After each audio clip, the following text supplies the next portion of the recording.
Hello and good morning, everyone. Welcome to this week's Breakfast with Boom. I'm your host, Mr. Boomstick XL, and I am still recovering over the unbelievable stream that we did last night for our brother from another mother, Dizzy, and his family. We had a charity stream. Obviously, if you didn't know, he is currently fighting the good fight, and he has a very rare form of cancer. And the community responded in kind by donating the most money I think I've ever seen in Super Chats. It was unbelievable. And I was hoping that YouTube would be caught up, and I didn't think they would be, but they're still calculating. And I cannot wait to tell the community what they did for this man and his family. It was nothing short of breathtaking and really something special to see the community come together, rally around one person, put down all of their flags and their console hate, and just do something for the sake of doing it for good. And it was beautiful.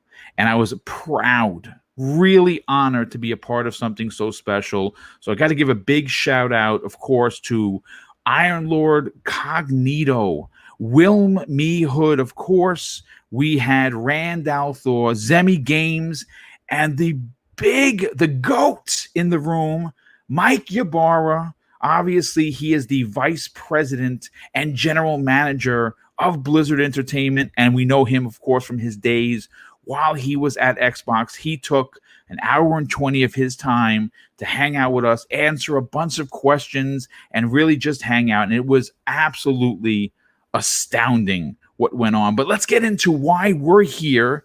We're here to talk about games. And in a time where a lot of people are afraid, a lot of people are uneasy, this is your place to come so you can hang out for the next 2 hours in the comfort of your home with your friends and family, playing your games and listening to a bunch of gamers talk about gaming. And that's what we're going to do. But let me get into the introductions. As you can see, this is a stacked panel.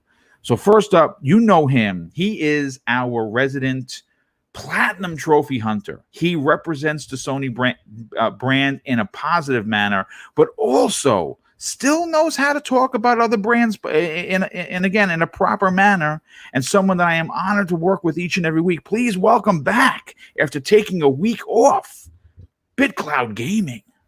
What's up? What's up? Good morning to everybody in the chat. Good to be here.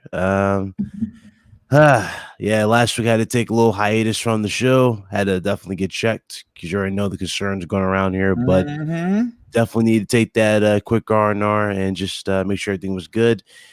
Man, good to be back. Definitely good to be back. Love Friday. It is definitely great to have you back. We have a lot of Sony coverage to talk about. A lot of late-breaking stuff. I actually had to write.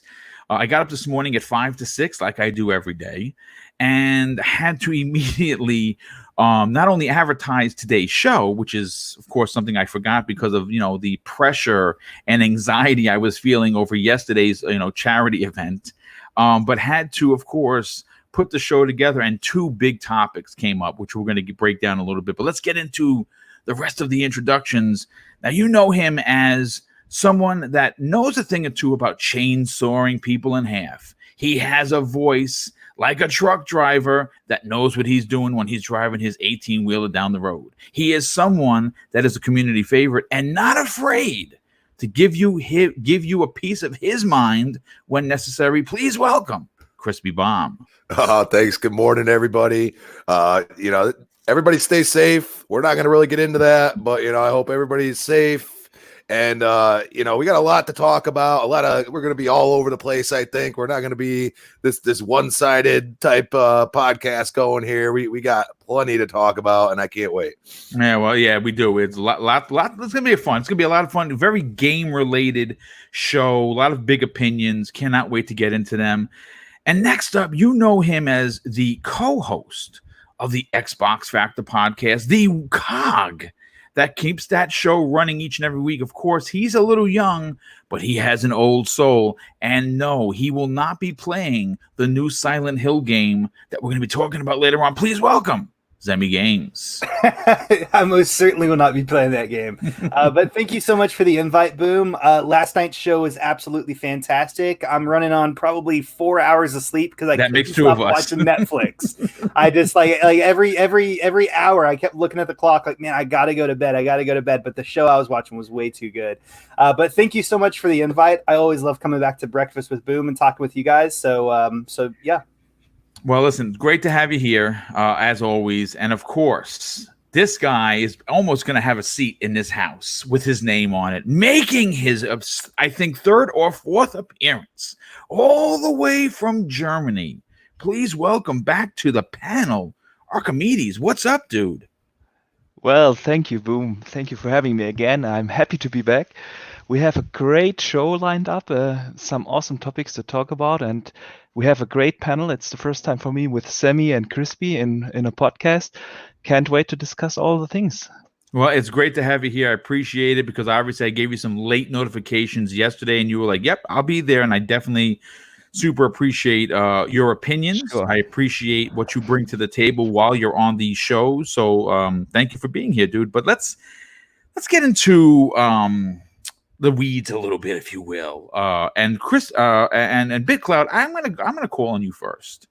Now, listen, you are a realist. You are someone that understands that gaming is business. You also understand that even though you have a liking to a particular brand more than another, it's okay to play games on other places, right? Without sounding like a complete lunatic. And honestly, what seems like a no-brainer, and or if you will, a "we told you so" type of situation, there has been a ton of controversy surrounding the confirmation of one of my favorite titles of this generation, Horizon Zero Dawn, coming to PC. Which, of course, you can only imagine how that game is going to look and run because, the PC Master Race, they hold the keys to the castle, if you will, when it comes to running games in maximum format.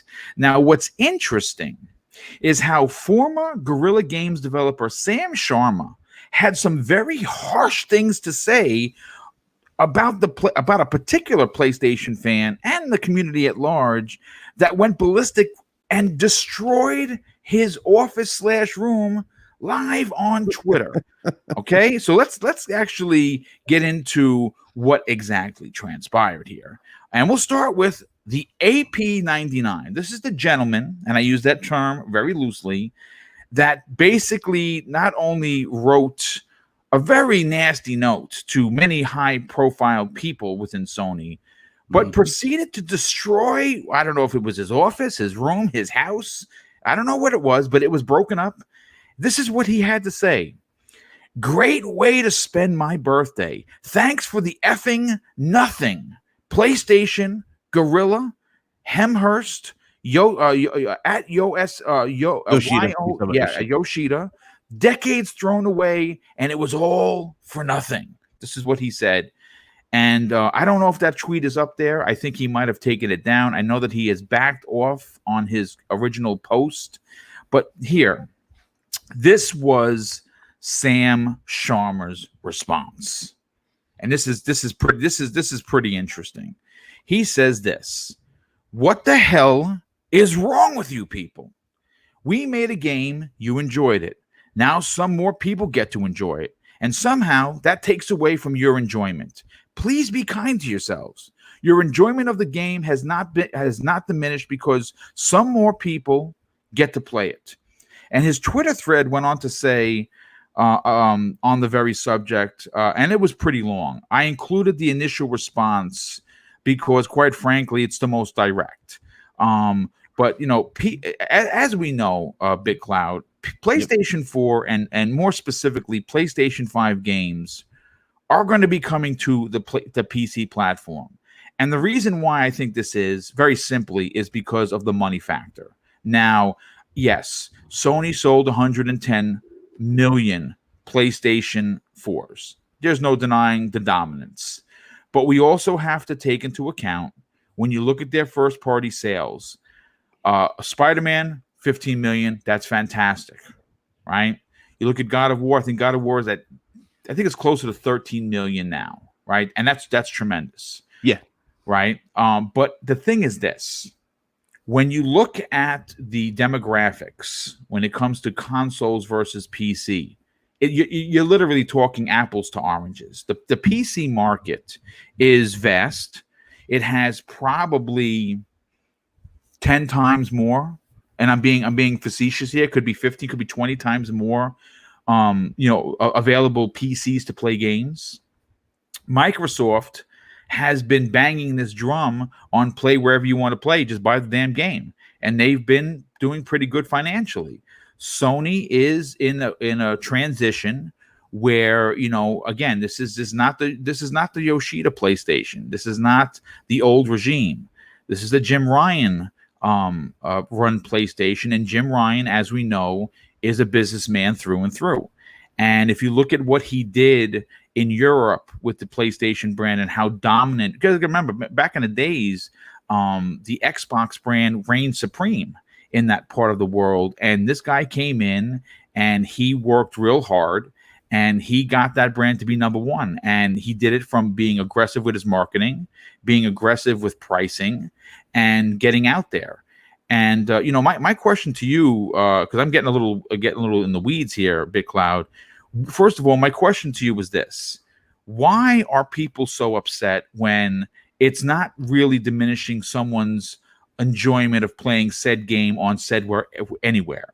And do you feel that, let's say, for instance, an older game like Horizon Zero Dawn, or even, of course, Kojima's title gets into the PC realm and it sells an additional 3 to 5 million? Do you think that we may start seeing these games closer to day and date release on PC and the PlayStation 5? Well, to start from the very, very beginning here, that individual all of a sudden is now a troll account, right? He's a troll channel. Okay, I find that a little convenient that all of a sudden you're a troll account the moment you get called out by the actual developer, and even the developer is calling you a weirdo.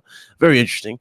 Again, like I said before, when we first started to talk about this, before we even got the confirmation of this game even going to PC, I said it before. I was like, listen, this game came out how long ago? It actually released in February of 2017.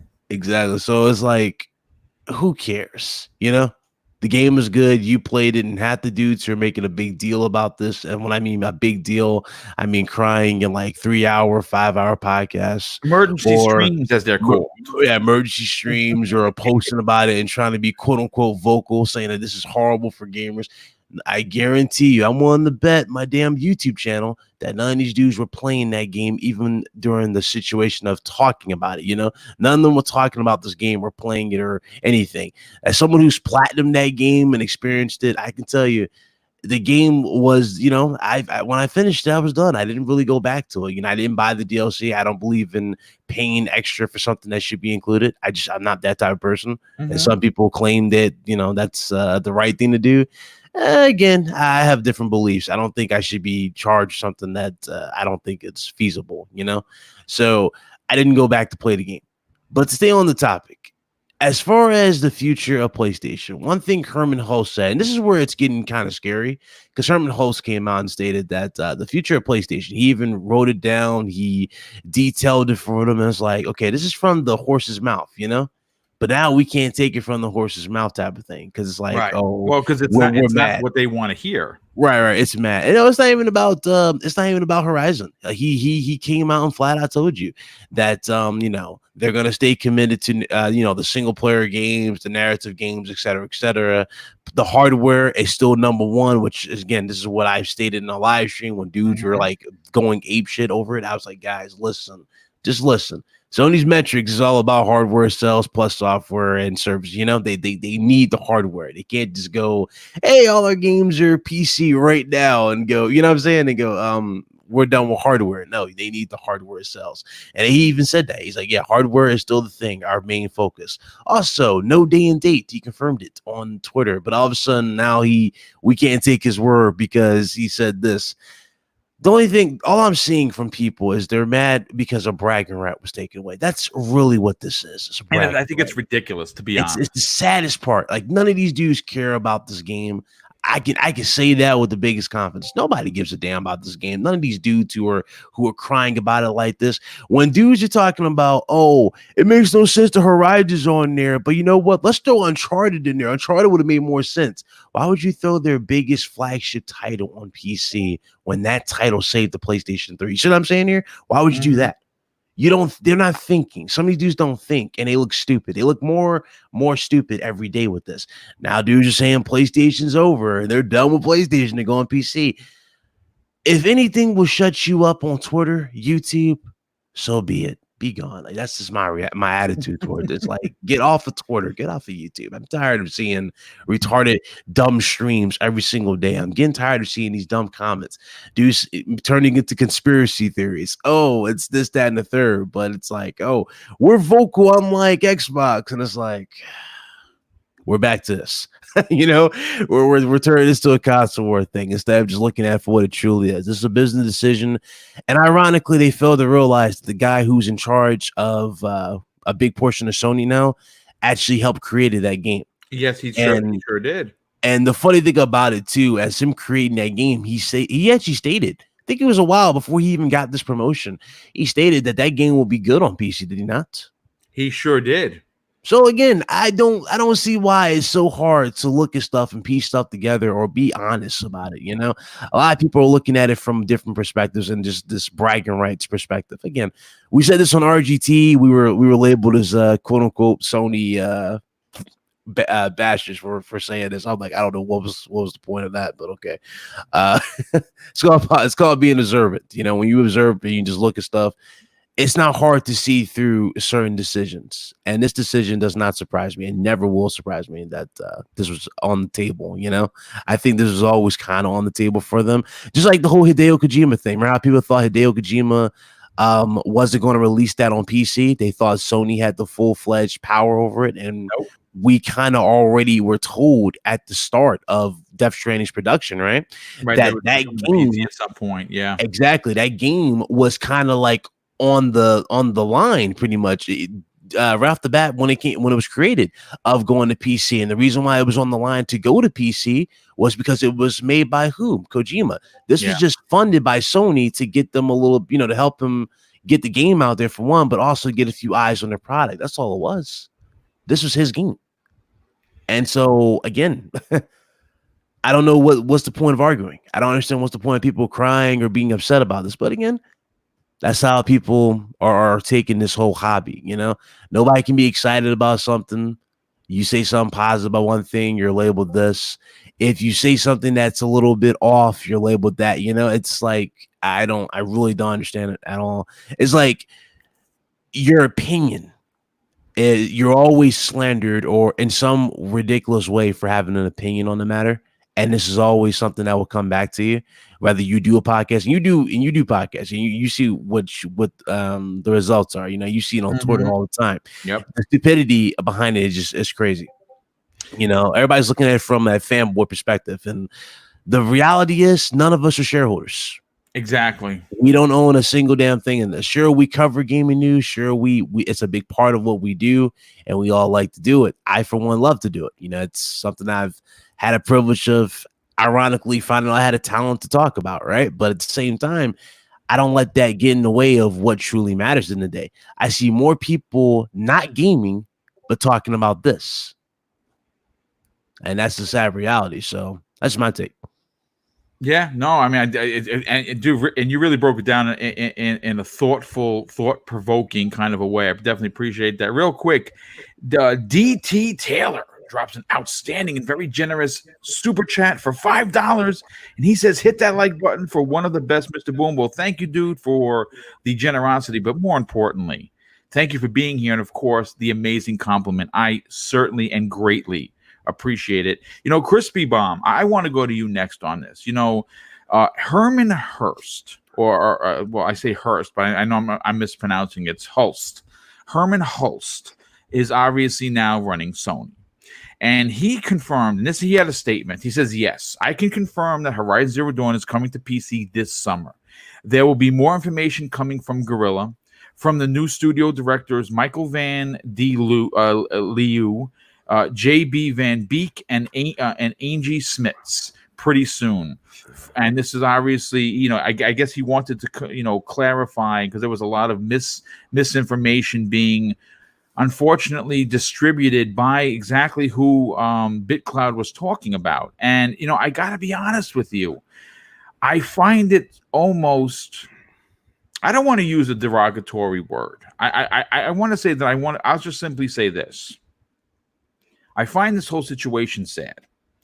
And I say that because, as a fan of your whatever brand it is, and for me it's all, I enjoy all gaming across the board. I just don't game on PC. I support the consoles.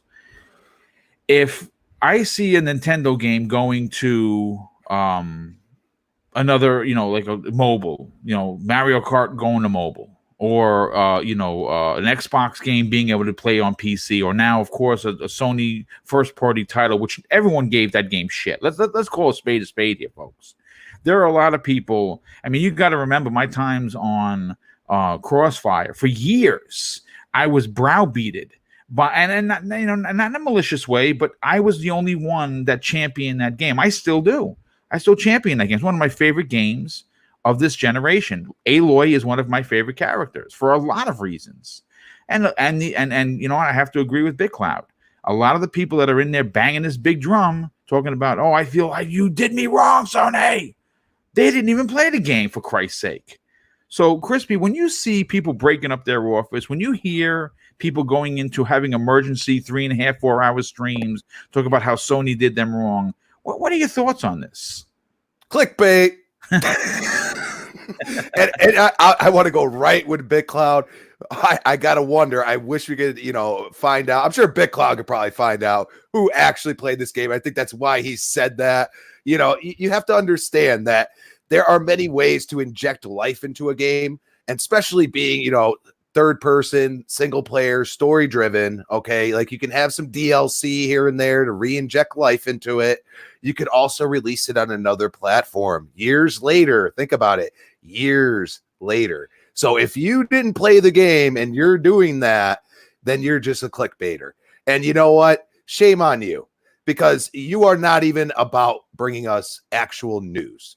And I see these all like every day. The PlayStation 5 has a different amount of T-flops. Okay. All right. You got to give me a break, people. Okay. You could call me an Xbox fanboy. We're going off facts here.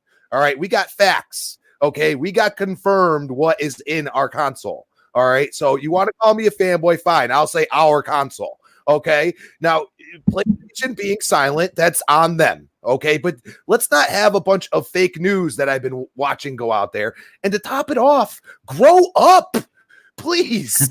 I mean, are you kidding me? Okay. Your game can now sell more on a new console. It can inject a new life into a game that probably needs it at this point. I mean, nowadays, we don't want to see games just die out into nothing.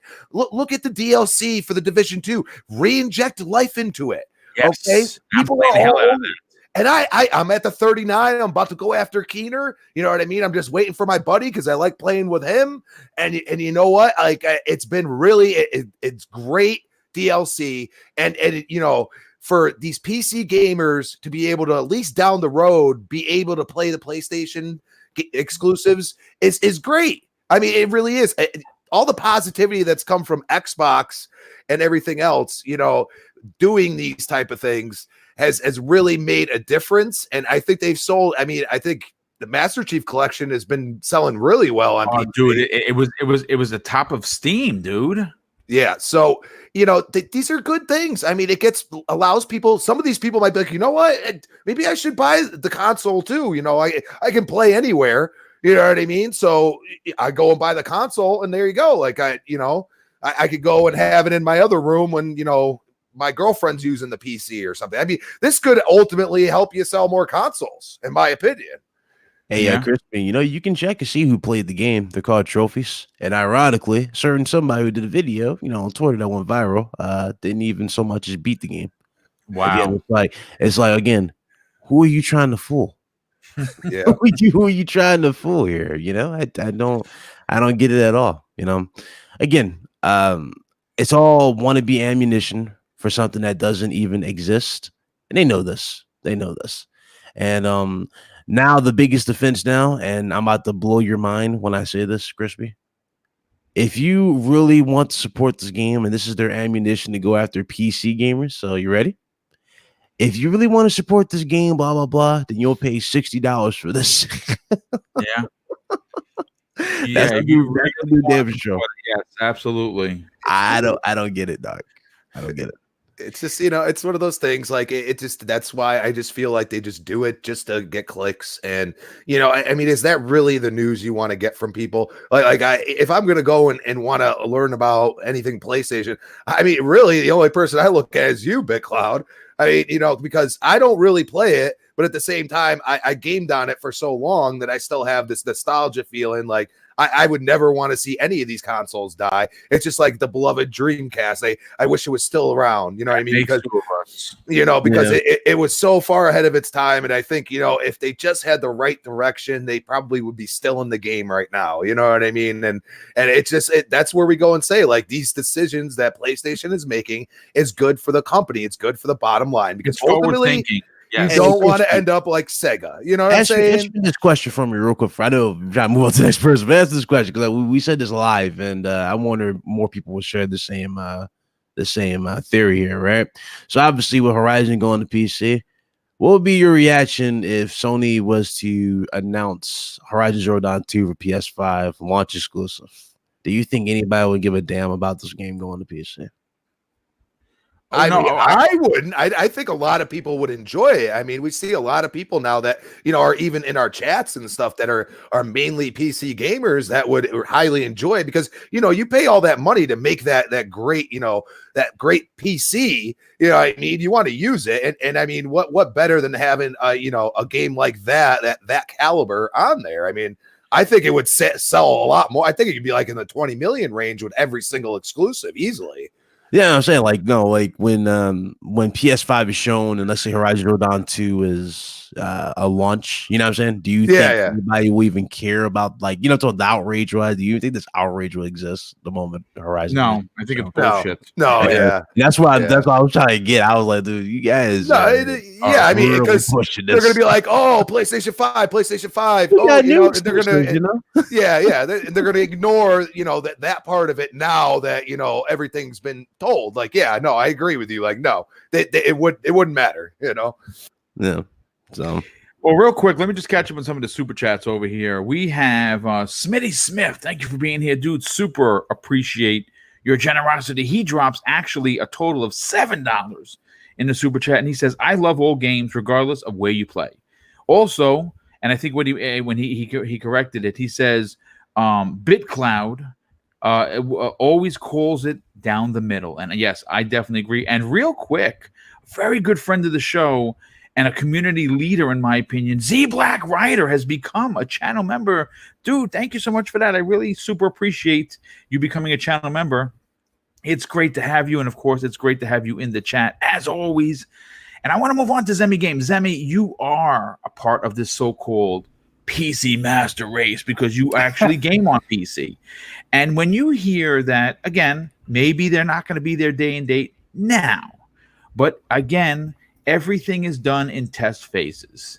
And if Sony can see traction, and what I mean by traction, I mean money's coming in on older titles, they may say, well, wait a second. If the older titles are selling to the PC community, could we, in fact, release new games and get the same traction? And I say yes, but BitCloud brought up something that was pretty interesting.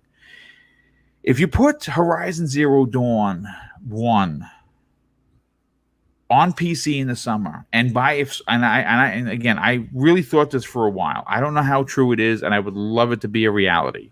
If somehow Horizon Zero Dawn 2 comes out, the potential to sell more consoles is now the ante has been up, because if they're not releasing on PC day and day, there may be some PC guys and gals make, wait a second, Horizon Zero Dawn was awesome. I cannot wait 6 months to play the sequel. F it. I'm going to go buy PS5. What are your thoughts on that? And do you think that people really need to kind of chill out, if you will, with this nonsense about games going to other places? Yeah, so I guess to start off, I think what BitCloud is saying makes a lot of sense, and I think that it's a very strong, business plan to put your older titles, your older first party titles on PC. I mean, it just makes sense. You're going to make more money. And at the end of the day, that's what these shareholders, that's really what they care about. And if I was a shareholder, that's what I would care about. I wouldn't care about, Johnny gets to play God of War all the time because he's on PlayStation and other people can't. I wouldn't care about that. I would be thinking, how possibly could we take this old game and make even more money with it, right? So just from a business standpoint, it makes just a heck of a lot of sense.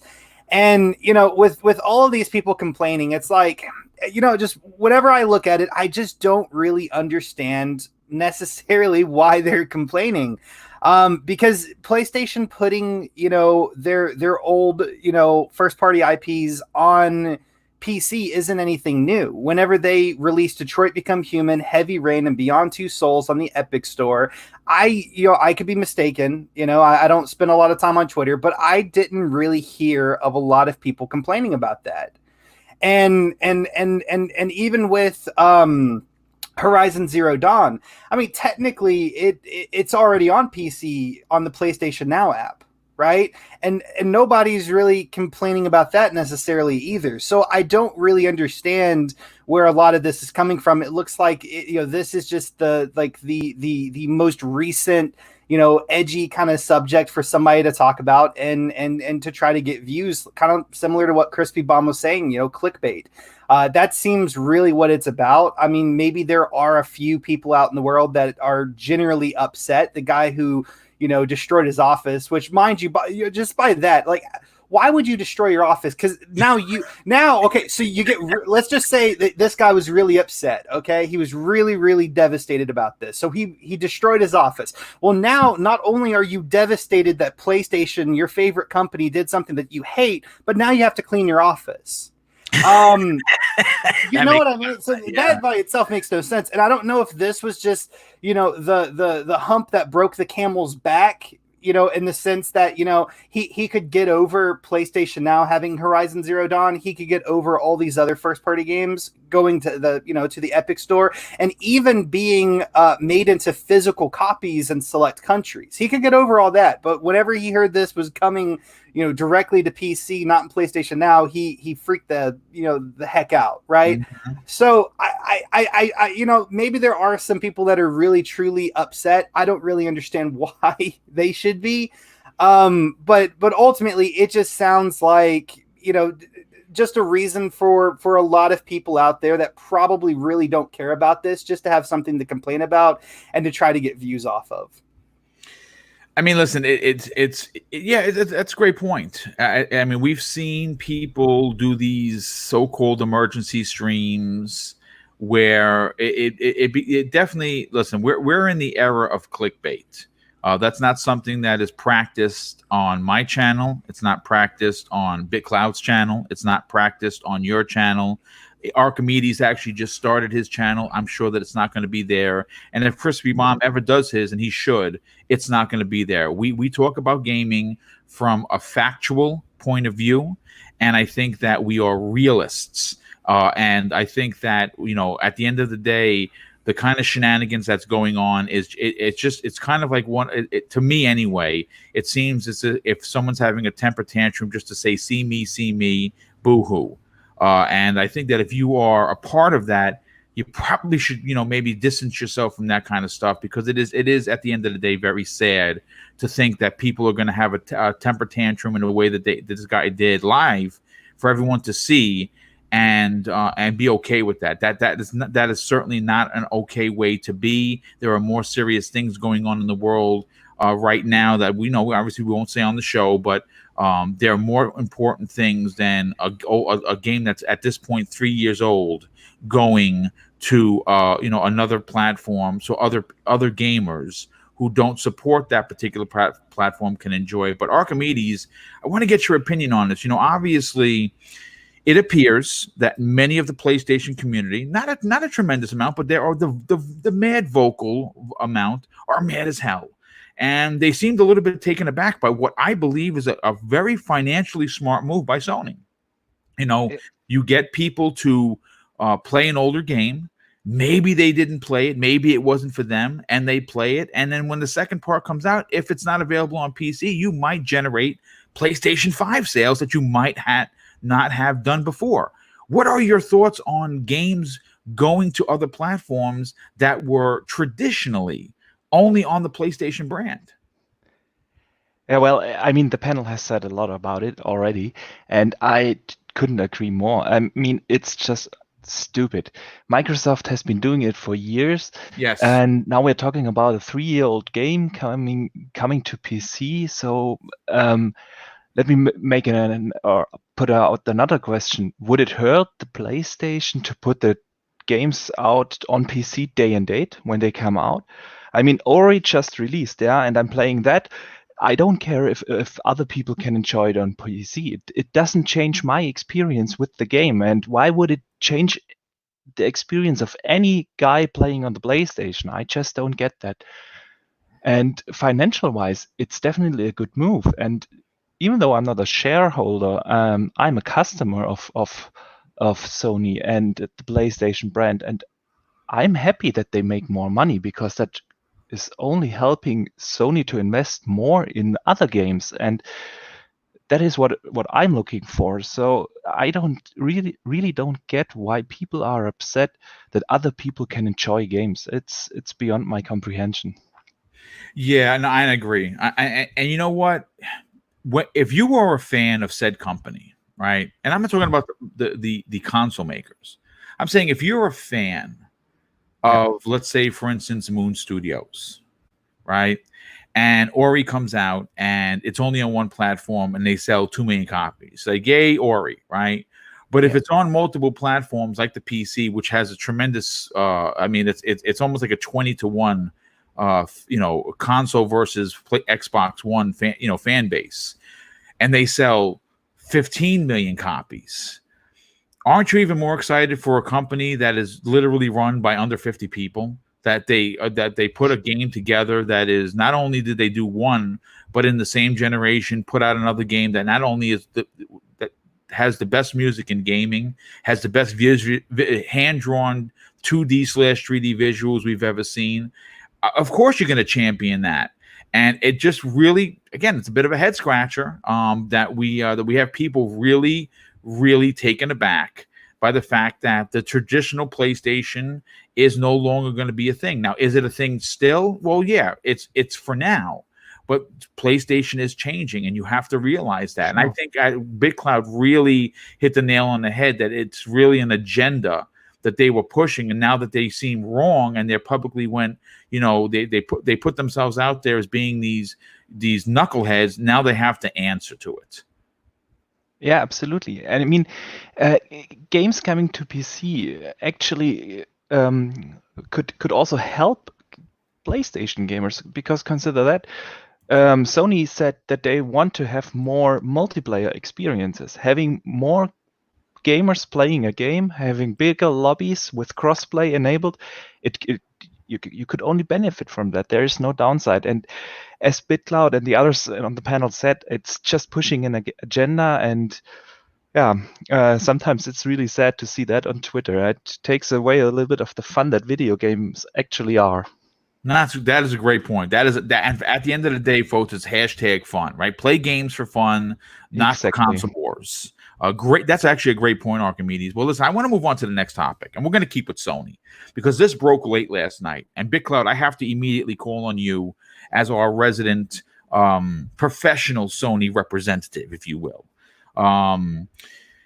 A new damning report has basically is shedding some light on Naughty Dog's culture of crunch, with many of the developers leaving this storied developer and going public with their stories. The question begs, could Naughty Dog be in trouble moving forward? Now, industry crunch is an unfortunate part of game development, and we've heard about it time and time again. though some companies handle it in a proper manner with scheduled time off and work environments that are accommodating. And we hear a lot about that, and that goes on in Microsoft, right? We don't really hear the crunch, but we hear that when they're working long hours, the company is very accommodating to make sure that they're not putting their developers and their testers at risk, health-wise. And I think that's amazing. And of course, there are other in the current pool of developers who are painted as either the villains or handle things in a very bad way by both current and former employees. And one developer's name who keeps coming up in the conversation about crunch is Naughty Dog. And accounts about their severe work conditions during the production of games such as of The Last of Us, the original one, and of course Uncharted 4 have become well documented by now. And in a recent report written by Kotaku's Jason Schreier, who obviously is the sleuth of the industry, it has come to light that the conditions at the studio haven't changed for the better during The Last of Us 2's development. And based on interviews conducted with multiple and current former anonymous Naughty Dog developers and employees, Schreier's report basically states that overtime work and unhealthy work hours are still as rampant as the studio as it's ever been. The development of Uncharted 4 and Uncharted The Lost Legacy apparently brought these issues to the forefront more than ever. Now, Naughty Dog veteran Bruce, I say Staley, but it's Straley. Bruce Straley, co-director on The Last of Us and Uncharted 4, had to leave the studio after feeling burnt out from his work on the latter. But he was just one of many to do so. I mean, there has been a tremendous exodus from Naughty Dog, which is obviously a very beloved company. For one reason or another, too many longtime Naughty Dog employees have moved on from their positions at the studio, to the extent of 70% of the design team working on The Last of Us 2. And they say that it's comprised of people who have now listen to this. Let me reread this, because 70% didn't leave. They've had a tremendous exodus, according to this report from Jason Schreier. But currently, because of the working conditions and the notoriety behind it, 70% of the current design team that's working on The Last of Us 2 is comprised of people who never worked at Naughty Dog before. Now think about this for a second, okay? I wanted to make sure that I clarified this, because I know there's going to be somebody say, "Hey, Boom, you got it wrong." I'll admit it when I got it wrong. I got it wrong there. I corrected it. FYI. But, BitCloud, here's my thing. When I think of Naughty Dog, I'm going to be honest with you, I'm not a developer. So when I think of Naughty Dog as a consumer, as a gamer, it brings a smile to my face. Quite frankly, because in the PS3 era, the game that jumps off the page, besides Resistance, because that's one of my favorites, is Uncharted 2.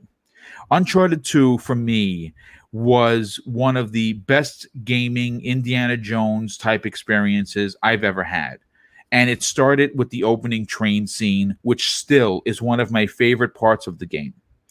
And when it came to the PS4 and that collection, don't you know that's the first game I played and beat it again. I beat that game like 5 times, and I loved every minute of it. And I could literally put it on now and play. So for me, when I think of Naughty Dog, I think of Uncharted. I think of The Last of Us, and it brings a big cheese smile to my face. But when you start to hear that these reports are now, they were reported upon once before, got a lot of traction from the industry, and now they're being reported upon again. And when we hear that 70% of the current design team never worked on Naughty Dog, are you surprised by the delays? And could Naughty Dog potentially have some trouble in the future getting people to work for them unless they fix this problem? Well, one thing that's, especially since we go back, because it's a little further than Naughty Dog, we saw with Rockstar. Oh, no. Rockstar is a part of that too. So was EA. So was Activision. There are plenty of companies that have been doing this to their employees. BioWare is another one. I think it's the bigger the project, honestly. The bigger the project, and honestly, pretty much the impact of it, like overall, right? That always affects this particular thing when it comes to the crunch and the developers. Red Dead 2. Supposedly they were working 100-hour shifts. Remember that? They were doing 100-hour shifts, and they were really testing it to get it out there to work day one. And for the most part, Red Dead 2 launched with hardly, right? I use that term loosely, hardly no issues, because it has some issues, but nothing that was like on the, not as much for a game of that scale. You get what I'm saying? Right. And so that's because it was properly optimized for the most part, and they got the proper development time in. Plus, they actually got to quote unquote beta test it. And so this goes into the same thing with Naughty Dog. Naughty Dog's let's just be realistic. The Last of Us 2 is pretty much the biggest game to end this generation. And that's it for them in terms of like PlayStation, in terms of just for the gen. Like, this is the biggest game for a lot of people. This is their game of the gen, or this is their most anticipated game for this. Dude, I cannot wait to get my hand. I'm not even gonna lie. I cannot wait to play it. Yeah, and so and the reason why, because everybody wants to see what's happening, right? Everybody wants to know what's left. What are we gonna do? What's the future?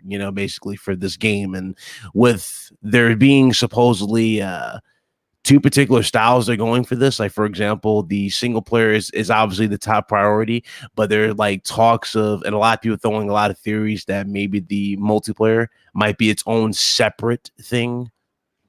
I mean, it would not surprise me that they go all out and push this. And again, they're talking about this world being 3 times bigger than what we got for the PS3 version and PS4. You know what I'm saying? So it's 3 times bigger than the first one. There's more added to this. There's more new implementations to it, such as the haptic trigger feedback, that, right? They're testing all this stuff, and it makes sense that they're putting this amount of time and effort into it. But at the same time, we're not robots, and this is coming from someone who worked retail. I understand completely when it comes to unnecessary pressure. When it comes to working, like, you think you're doing so good, and you got this damn Viper on the side of you trying to say, hey, look, you need to do this, that, and the third.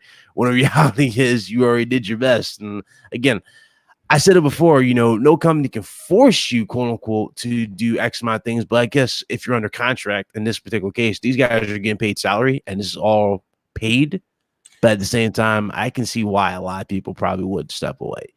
But I guess that's something that goes with the industry. And honestly, I don't think that will change for any company. I think that's something that's going to be a thing, especially since we're going into this realm with the PS5 and Series X, where games are going to be past the 100 gig range. Oh yeah, you're gonna start seeing games at 120, 130 gigs day one downloads, dude. Yes, and that's one of the things too that we keep dealing with. It's like as many games have we got in this gen, pretty much 95% of them have launched with a day one patch. And this goes with this whole crunch thing as well.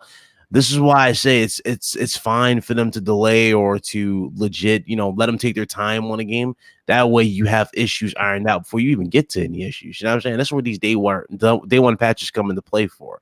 So again, that's how I kind of look at it. It is unfortunate, but at the same time, this is from Neil Druckmann, and one thing I've noticed about Neil Druckmann when it comes to his particular games, and of course when it comes to PlayStation, even when they had newer talent, they still found a way to push those narratives and show you that they can still deliver a fantastic game. So this game is probably the last game I'm worried about in terms of is it are we going to get something that's not advertised, or maybe something's odd?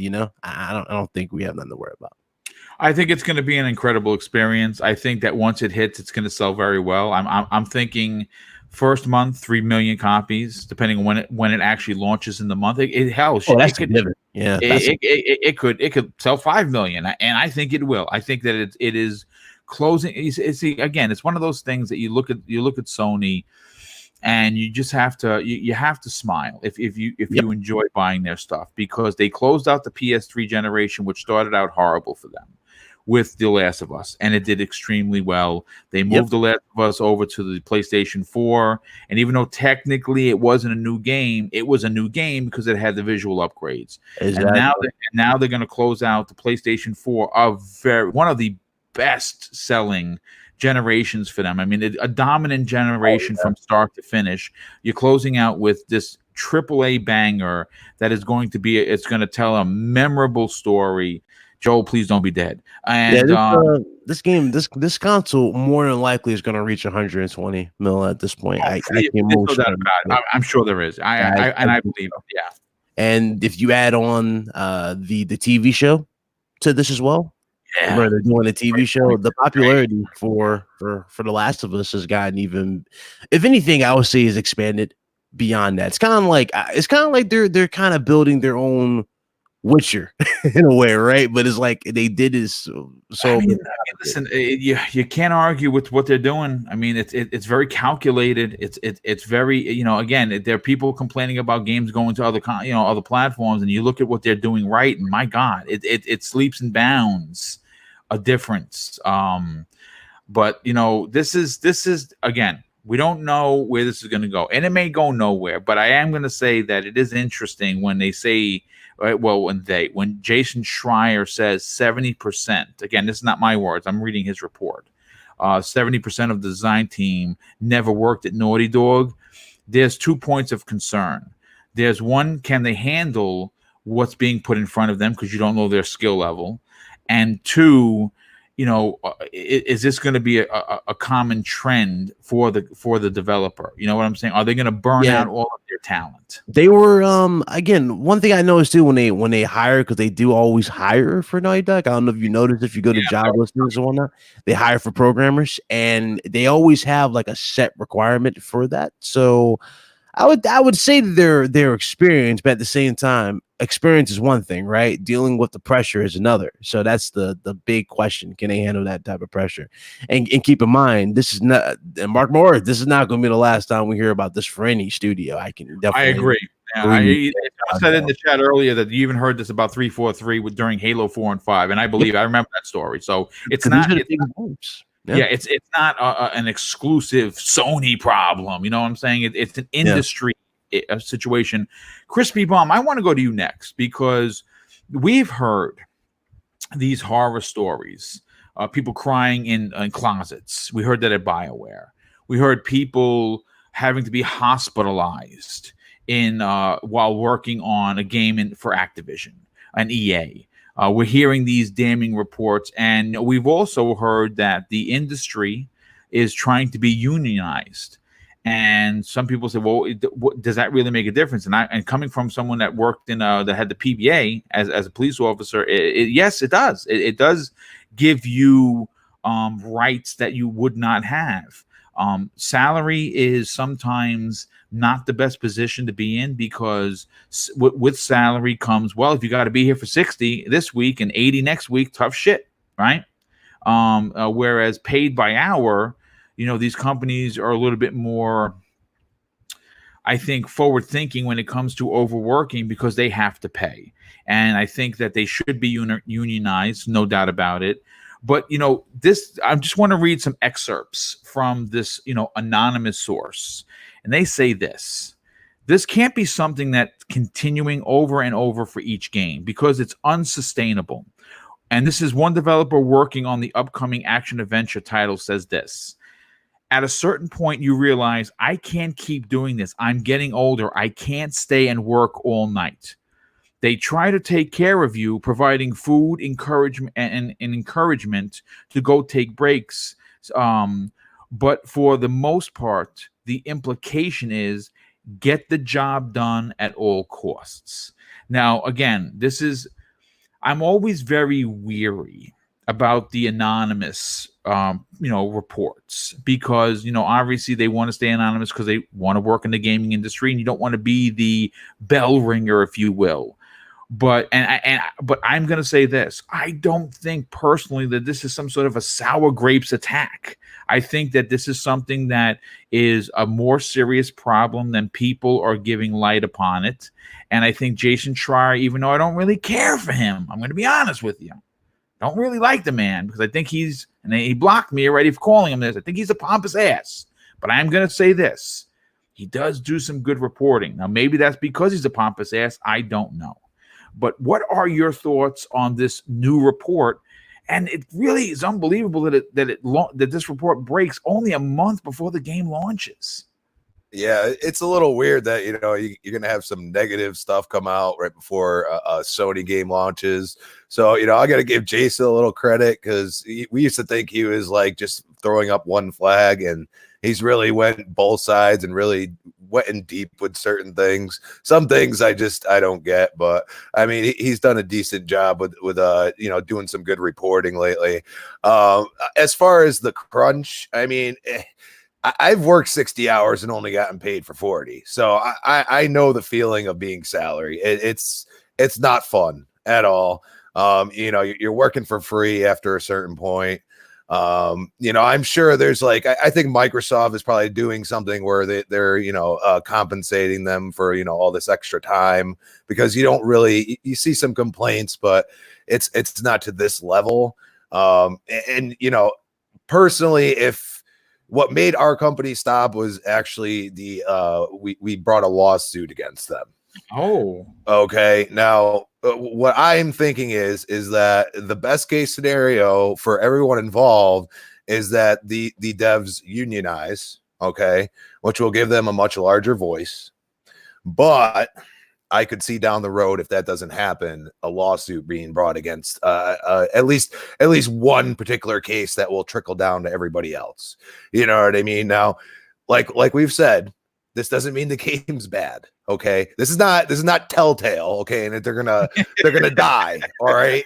And we're not. And if you read those articles from the Telltale, it was pretty bad. It was far worse. Really bad. Yes. Now, the one thing I say is Neil's still there, and he still loves The Last of Us. He still loves Uncharted. He wants to be there. So the guy is not going to put out a bad product. I have no doubt that this game is going to go gangbusters and blow everything out of the water, because the hype is there. I think they probably did the right thing, moving it back a little bit, saying, what, we got some things to tweak out.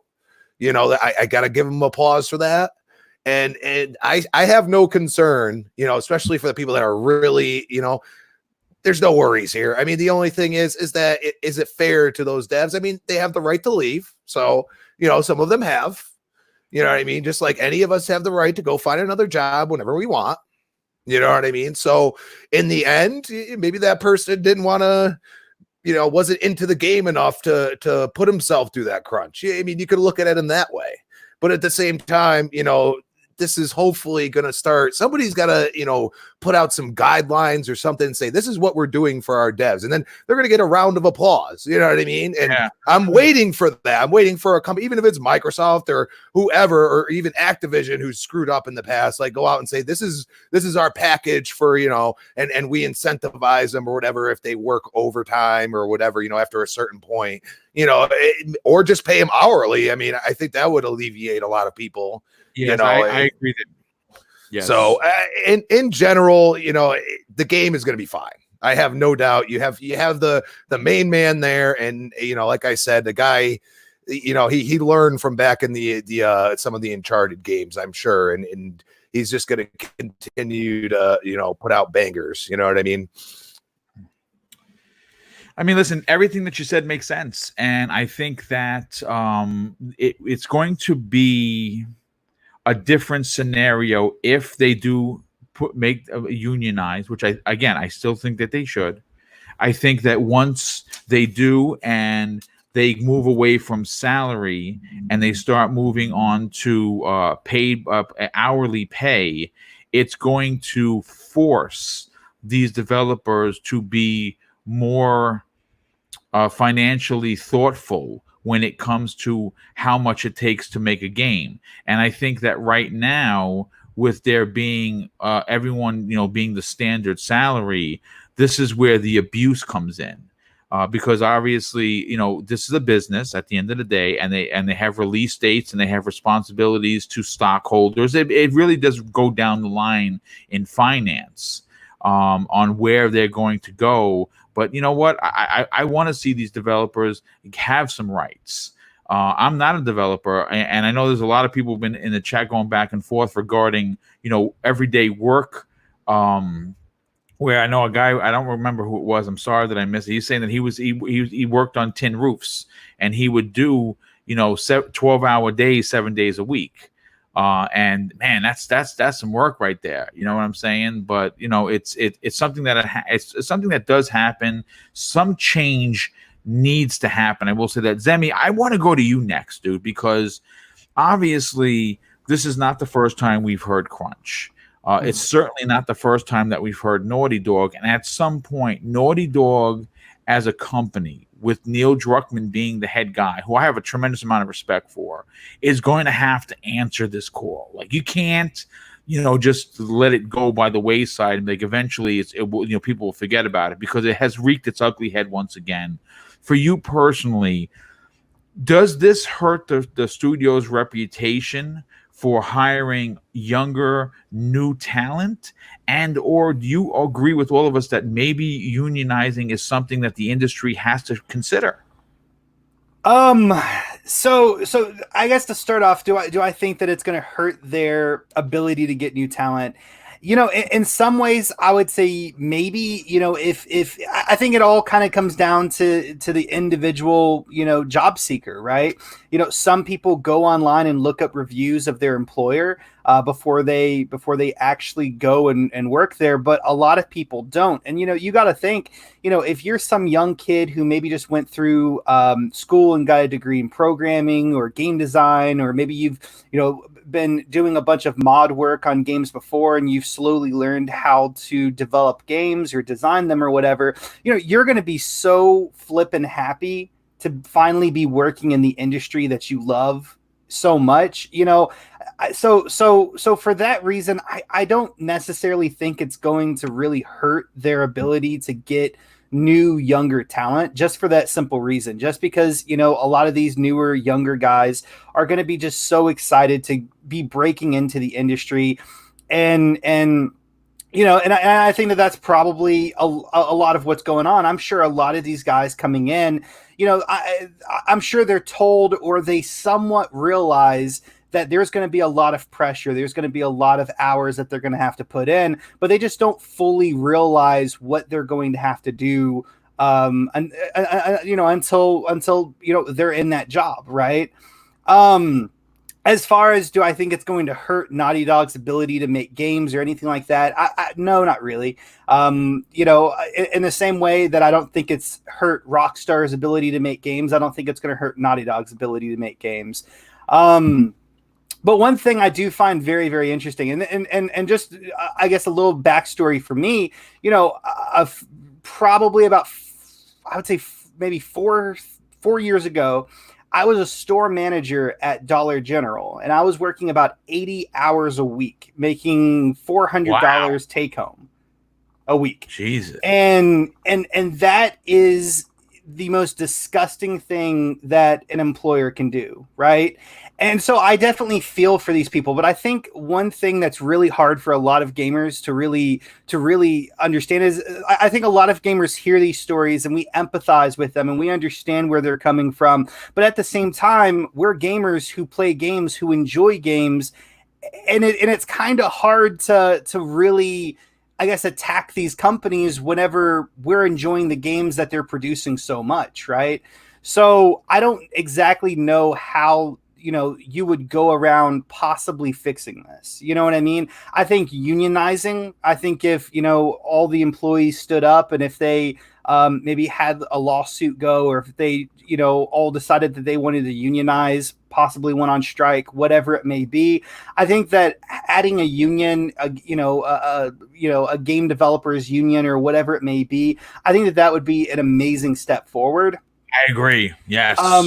And if it wasn't that, I would say, it would take a lot of public backlash from gamers, who hear these stories, which I really don't think is going to happen, because no matter how much we do empathize with these individuals, we still love these games that are coming out. You know what I mean? So it's kind of easy for a lot of us gamers to kind of be blinded by these awful things that are happening. And you know, it is definitely very relevant in the gaming industry, but it's also relevant in tons of other industries as well.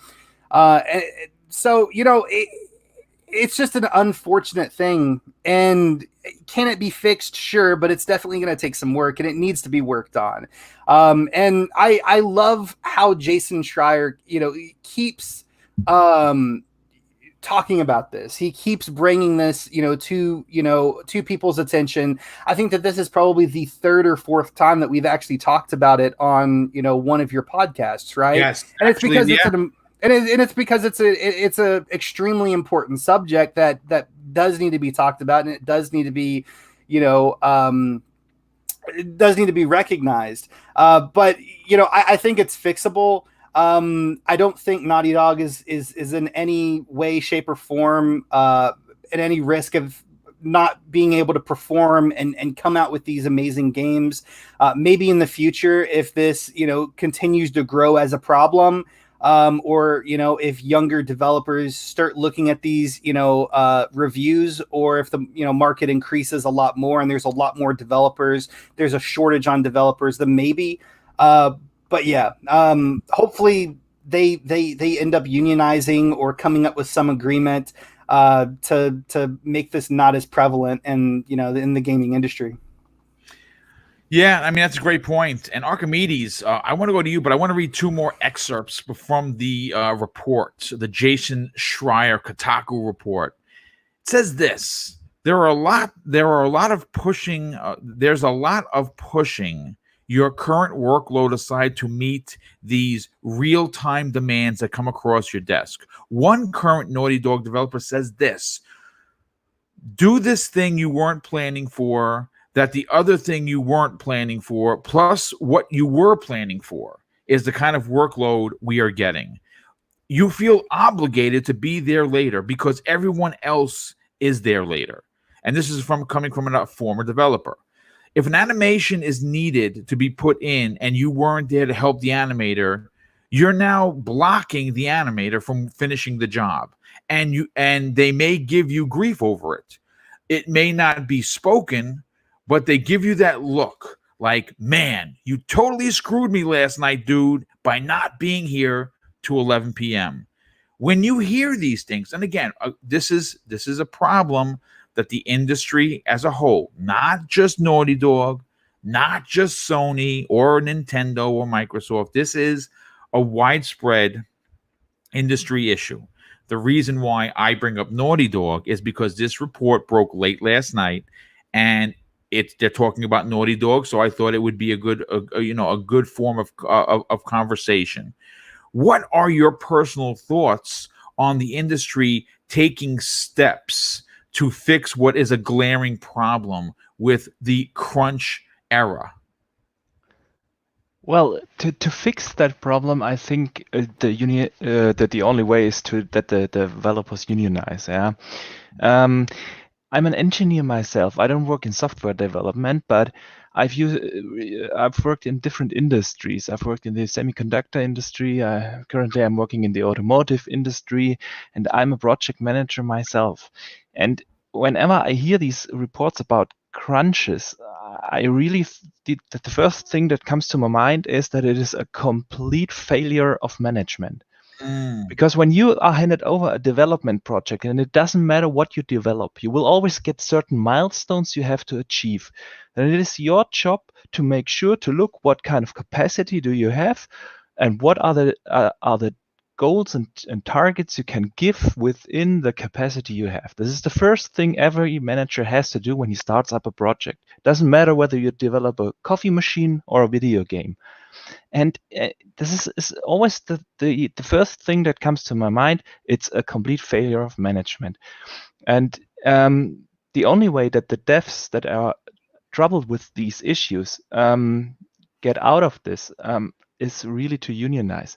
We know that other studios can work without crunch. Rare comes to my mind, for instance. They have been very vocal about that it has no place in modern game development. Yeah, and look at their products; they are very well done. Yeah, whether you like them or not is on another plate. But you can't develop a good game without these crunches. It's just a different way of managing your capacity. And well, we have been hearing these reports lately from a lot of especially the big studios that put out the very high quality games. And if this is what I think is really strange, that a Rockstar, or in this case a Naughty Dog, has to rely on crunch, even though we all know they make millions, if not billions of dollars out of their products. So just hire a few more developers.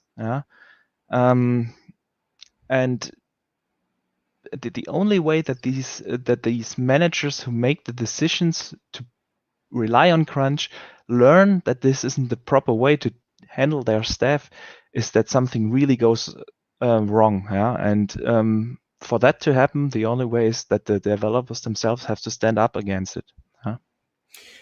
I mean, I agree with you, and again, it's a problem. I know Enrique, good friend of the show, personal friend of mine, is saying that crunch goes on in other, of course, industries, and then we know that. I mean, listen, it's all over the place.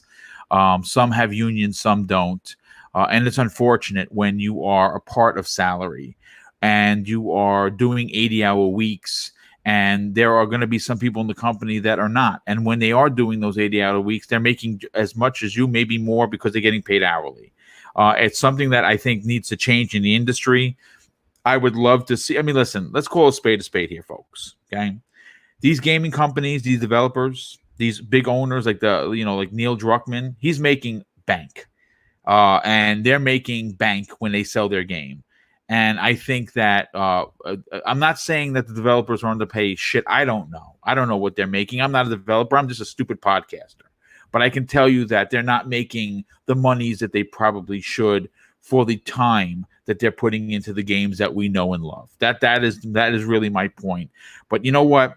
I want to move on to the next topic, and I think Zemi is going to be smiling from ear to ear, because this is a topic where we have talked about this hypothetically before, and I'm going to be talking about Rocksteady games. And in a story that I pulled from WCCF Tech, one of my favorite sites to get these topics that I put together, they are reporting that E3 2020, as we know, has been officially canceled. We knew that already. But in surprising fashion, apparently, Warner Brothers Interactive was in fact set to take the stage and have their own presentation like a Microsoft or a Sony or a Nintendo to announce not only a new Batman game, but the rumored and heavily talked about Harry Potter game. And of course, we've seen Zemi. He's talked about this. He's done videos about it. And obviously, this is a subject that we have covered many times. And again, the times that we have covered it on this, I believe on this particular show, has been based on rumor and speculation. But now we have actual real information that something big was planned for E3. But this is where it gets interesting, folks. According to the reliable source, once again, I'm quoting Jason Schreier on this, the publisher was planning to set up and host their own press conference for the first time at E3. And of course, due to the cancellation on the G virus that we will not talk about on the air, this press conference is still coming. It's going to be a digital event. And WB Interactive officially will unveil the new Batman game that they've been working on. And of course, the Harry Potter title. Now, obviously, I think that when they talk about the Batman game, I don't think that's being done by Rocksteady. I'm pretty sure what they're talking about in this report is that that's being done by WB Montreal. Now, the Harry Potter game is something that Zemi, you yourself believe that Rocksteady is doing. Now, with this confirmation of them bringing a digital event to us in the next coming months to unveil these two projects, do you still believe that Rocksteady will in fact be the ones developing this Harry Potter game? No. Okay, so that has changed. No. Yeah. I mean, sometimes you have to be wrong a lot until you're finally right. Yeah, I agree. And that's one of those. Yeah, that's one of those occasions. No, I think it's Avalanche Software. Okay. Yeah. If you actually literally went to Avalanche Software's website right now and looked on their their jobs page, they have a bunch of photos of like their different departments. And there's just so much evidence that points towards Avalanche Software making this game. It's almost undeniable, right? So for instance, on some of these images, there is what looks like to be a banner of like the House of Slytherin, right? Yes, on a wall. It looks to be like the head of like a house elf, like on like an art designer's desk. And then they have like a bunch of like drawing boards that, there are a lot of images that look very similar to what we saw in that leaked Harry Potter game, trailer that happened in like late 2018. So, I mean, to say that it's not Avalanche, or I really wanted it to be Rocksteady, but it really looks like it's Avalanche. Plus, Avalanche a few days ago, I think it was on Wednesday, they posted a job post for a technical lighting like assistant or something like that, somebody that does like programming, like lighting in the game. And under the description for the job, it said working with a team for an upcoming AAA game that's coming soon. So yeah, I mean, it's Avalanche all the way. And whenever E3 was canceled, this was the very first thing that I thought about, is like, oh no, when are they going to, announce this game? Because I was almost like 95% positive that it was going to be this year's E3. I thought it was going to be last year's, but with all the new evidence that was coming out, like I was almost positive it was going to be this year's E3. And so now to hear that they are planning on doing a digital press release, I mean, it just gets me absolutely excited. I've been giddy about this game from the very beginning. And I've made way too many videos covering the game of like my top 5 or my top 10 like once for this game and all this stuff. I mean, this game, just the idea of this new Harry Potter game, for it to be an open world RPG with character creation, allowing you to pick what house you go into. It's rumored to be. What house are you gonna go with, my brother? Oh my God, man! I want to be evil. I want to go with Slytherin, but I also want to be smart. So maybe I might go with Ravenclaw. I don't know. Like I kind of want to go with Gryffindor, but that just seems like the cliche. I have to go with Gryffindor because I love being a good guy. I can't even be a bad guy on a video game, for crying out loud. Yeah, I mean, like this game just absolutely looks fantastic. I mean, I've spent like I've went through all the Harry Potter books in like the last 2 months. That's how excited I am, because I mean, I just can't put words to it. I mean, the Batman game, I think that's really exciting. 100%. That's definitely Montreal. Like I'm almost 100% that's Montreal. I mean, they released on their Twitter page, the Batman projected on the side of their freaking building. So yeah, I mean, it's the worst kept secret. It really it's almost bad. Potentially as bad as the Fable game, not in but in development, Yeah, I mean, but comparing Batman to Harry Potter, I mean, Harry Potter is going to win every single day. I like Batman, but I mean, come on, like I need to be able to go to Hogwarts, and travel around the school, go into the Forbidden Forest, explore the dungeons underneath the castle. Are you excited to jump on that train and eat some candies? Because I know you are. Maybe. I hope that they had Quidditch in the game. I think it was a long time ago, maybe 2003, 2001. They came out with like a Harry Potter Quidditch game where you played like in the World Cup. And I absolutely adored that game. I'm just a huge Harry Potter fan, and just the idea of them finally making like this game that I always thought would be cool. Like, there's a ton of people love Harry Potter, right? And I don't think so. I don't think that there's a lot of people who haven't read the books or watched the movies or whatever it may be, and haven't wanted to be that, a witch or a wizard in this universe. And that's what gets me so excited about this game. So I'm just super pumped for it. Well, listen, the question that I'm going to bring this to Archimedes. I'm going to go to you next, brother. Okay, now what we know from what we think we know, Avalanche is working on Harry Potter.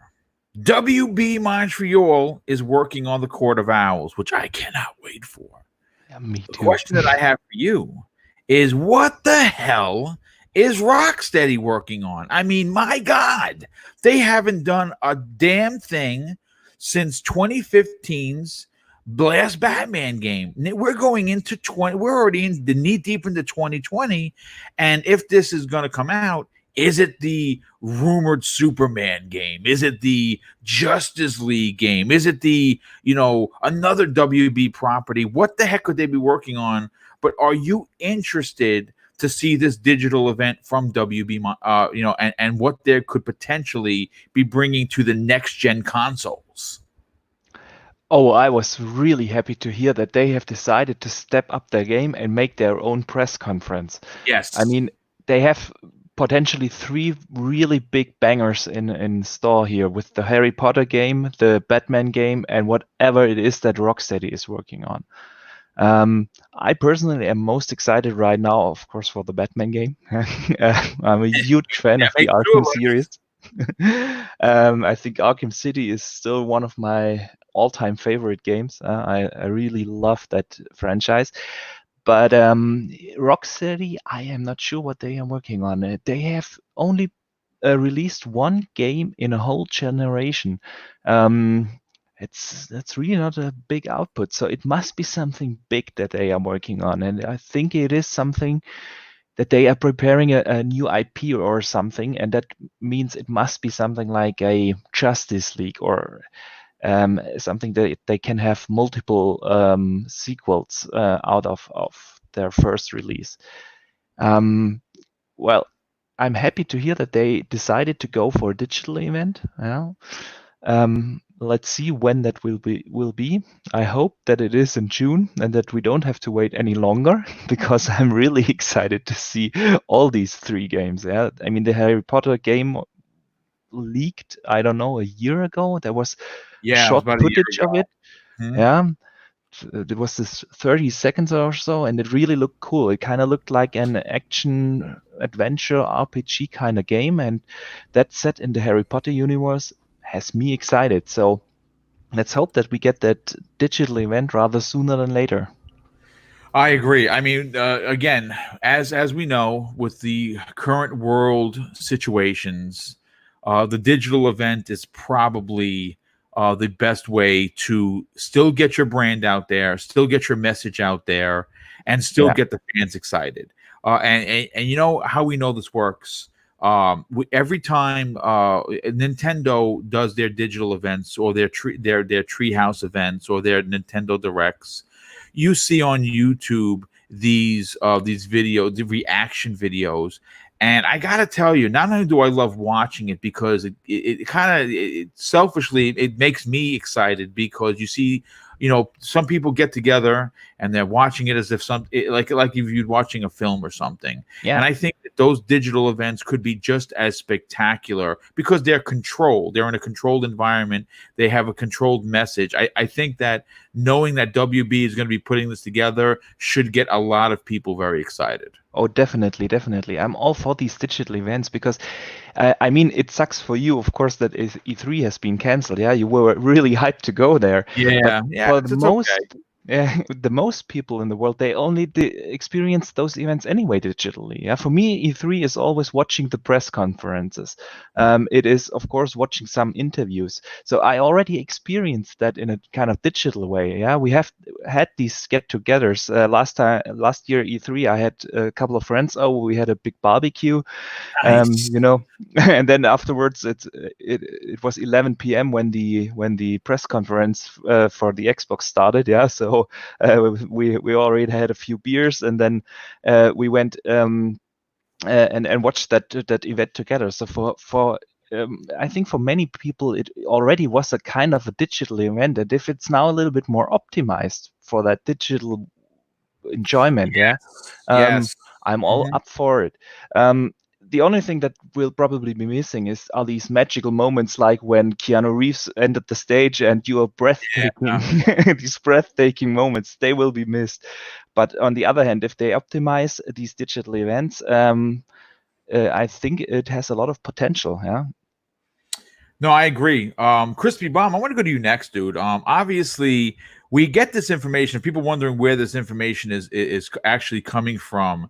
We're getting this according to the article. It said that thanks to entertainment insider Kaya, who has had the goods on the WB stuff in the past, the publisher is planning to reveal their 3 games, not 2. 1 mystery game, 2 we haven't what we think they're going to be, in their own Nintendo Direct style presentation. Are you personally excited to finally get the confirmation that 2 things: 1, that a goddamn Batman game exists and it's the Court of Owls, and 2, that there's an actual Harry Potter game? The Batman more than the Harry Potter. I will say, going in the Harry Potter universe, we all know how vast that is. So, for the many Harry Potter fans I know, this is probably really, really exciting. I have watched many of the movies. They're not ones that I go back and watch. So I guess I'm one of those few people. And it's a good series, but the universe is absolutely vast. And I'm sure if they do it right, it's going to be extremely popular. In hindsight, the one that we are all sitting here waiting for is really what Rocksteady's doing. I find it a little odd to go to the Justice League route and stuff when you probably, we almost have confirmation that it's there, that the Batman game is coming out. It's almost like taking away from your own type of thing. You know what I mean? I don't think that they would go that route. Now, a lot of people don't realize, I mean, Warner Brothers is a very, very large company. They are massive. And a lot of people don't realize, and you can go right on Wikipedia, they own HBO. Okay. And what is on HBO that still has a clamoring? Game of Thrones. Yeah. Yo, yeah. So now I caution you, this is not, I'm just thinking outside the box. You know what I mean? I like what you're thinking. Please keep going. And this is one thing. Town. I kind of like hanging out there. So yeah, keep going. And there's one thing that everybody says about Game of Thrones. It didn't end right. You know what I mean? So there's kind of almost this static, just, waiting around for a little juicy bit. And I feel like the way gaming has just exploded, and you have moms gaming now, you have people that you never thought would game, the people that watch these and binge watch these type of shows, with these high quality values. I mean, what better story to get into that's kind of not going to take away from what you're already doing? I mean, I think it would be a really smart move to kind of go that TV route, in some way, because, it's over, you know what I mean? So now you can either expand on the story, you can kind of go into these nitbits that you didn't get into the TV show. I'm sure you still have these writers employed somewhere else. You can reuse them. So, these are things that I thought about, because like I said, it just doesn't make sense to go, DC on 2 different ends. And I feel like Rocksteady could really do a great job. I agree. I absolutely agree. I didn't even kind of put those 1-on-1s together. It's interesting to say the least. BitCloud, I want to call on you before we move on to the next topic regarding this. Harry Potter is going to be great if it's real, which we believe it is. The WB Montreal game, the Batman title, is going to be great, because we already saw a game from them that no one liked. Arkham Origins. I don't know why it got so much shit. Maybe because it wasn't Rocksteady. I absolutely loved that game. Really, that Deathstroke fight, my God, so ball breaking. But I enjoyed it nonetheless. For you personally, when you hear that, even though E3 is canceled and the hopes and dreams of millions are been doused by, the G virus destroying the world as we speak. Yeah. That we are still going to get digital events that can be told in a way that are still gratifying, still exciting. Are you excited to know what Rocksteady could be potentially bringing to the table during this digital event? I mean, I think that shouldn't even be a question. I mean, after what they deliver with Arkham Knight, I mean, despite the questionable end boss, the Arkham Knight himself, that like the scope, the ambition behind the style they went with from Arkham Knight was something that always should be applauded. Like, it was just incredible. It's one of the best superhero games to ever exist. It's looking looks great. And so when it comes to Rocksteady, though, I'm kind of with the masses in terms of just want to see what they can do outside of the superhero genre, to be honest with you. The reason why I say this, because we kind of already have Batman kind of over and over. What I would like to see in a little bit different is a little bit more of a risk type of project. So, for example, if again, obviously we have Harry Potter, which I'm gonna get to in a second, but let's say if they were to stay with superheroes, I would have loved to see with and shout out to Leonidas, she brought this up in the chat. I would actually like to see a Watchmen type of game. I think that'd have been cool, like a darker gritty type of game. Rorschach is a detective, kind of similar to Batman, but different tropes of like getting information out of criminals, like through intimidation or fear. I think that'd be cool with like having a balance between that character, Dr. Manhattan, and Silk Spectre. That'd be pretty cool.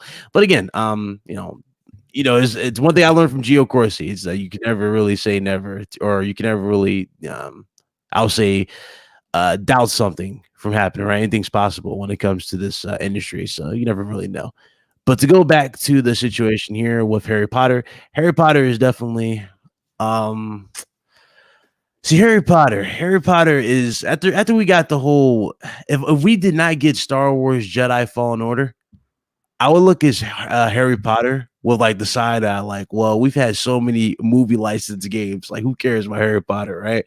right. You're playing Star Wars Jedi Fallen Order and seeing how much better they did the source material and just what I'm saying, the overall lore and the respect towards the characters versus what the Rise of Skywalker did.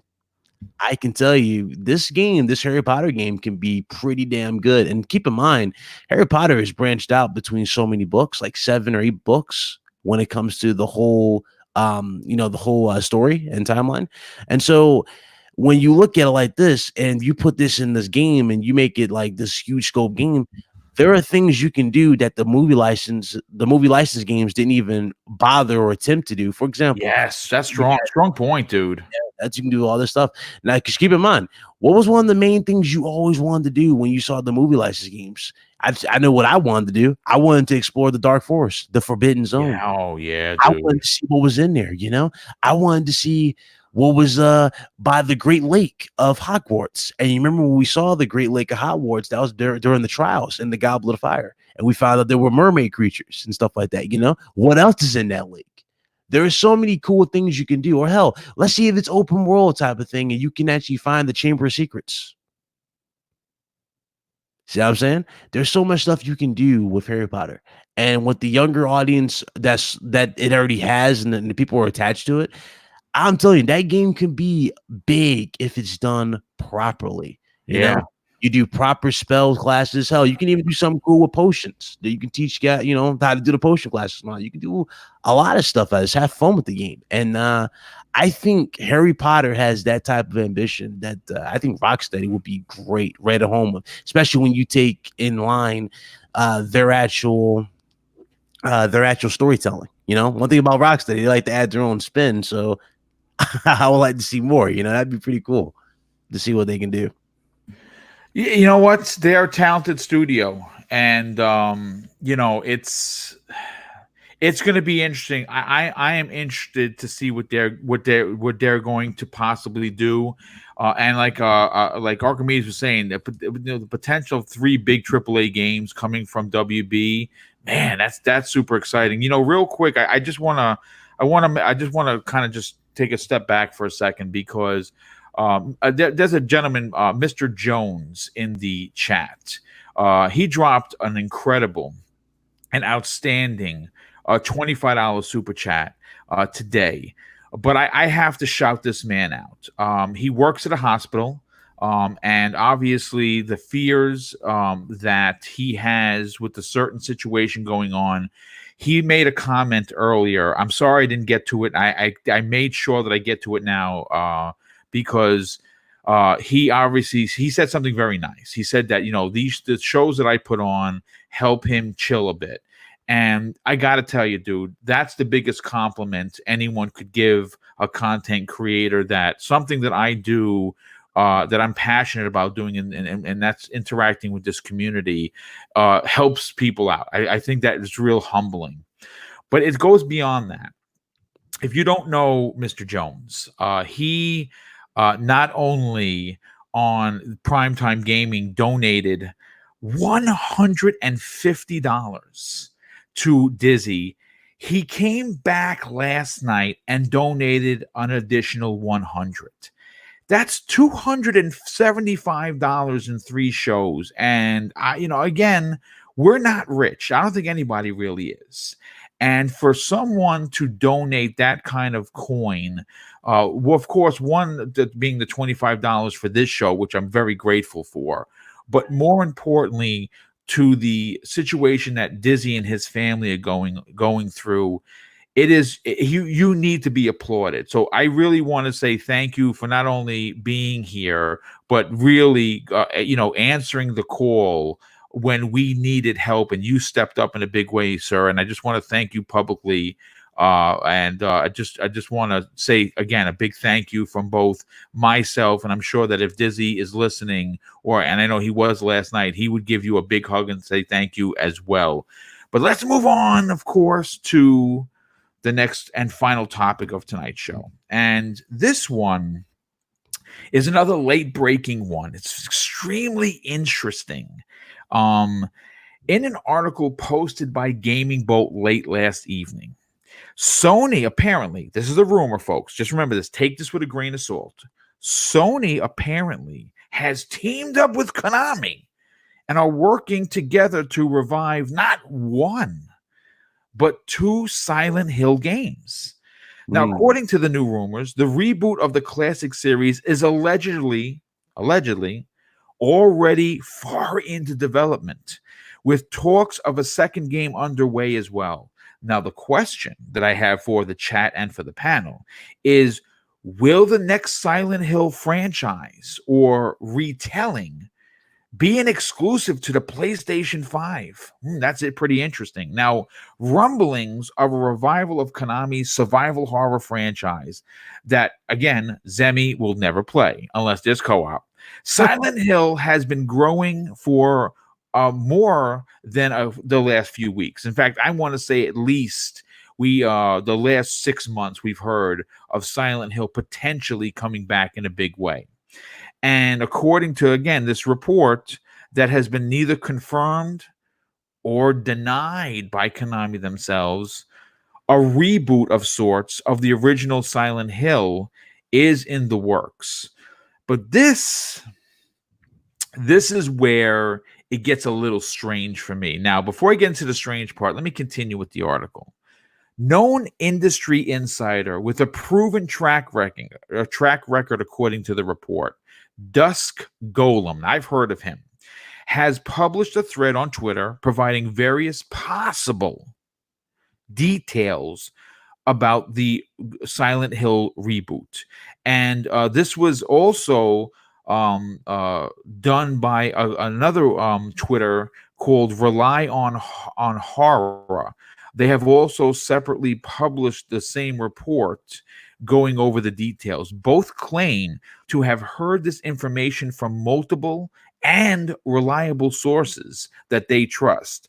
And apparently Konami was looking to reach out to various developers some time ago to restart the 2 separate Silent Hill titles. One was rumored to have been an episodic type of title, and the other one, of course, is the reboot, the soft reboot of the series. One of those studios that were contacted, and this is a shame. This is a real heartbreaker here.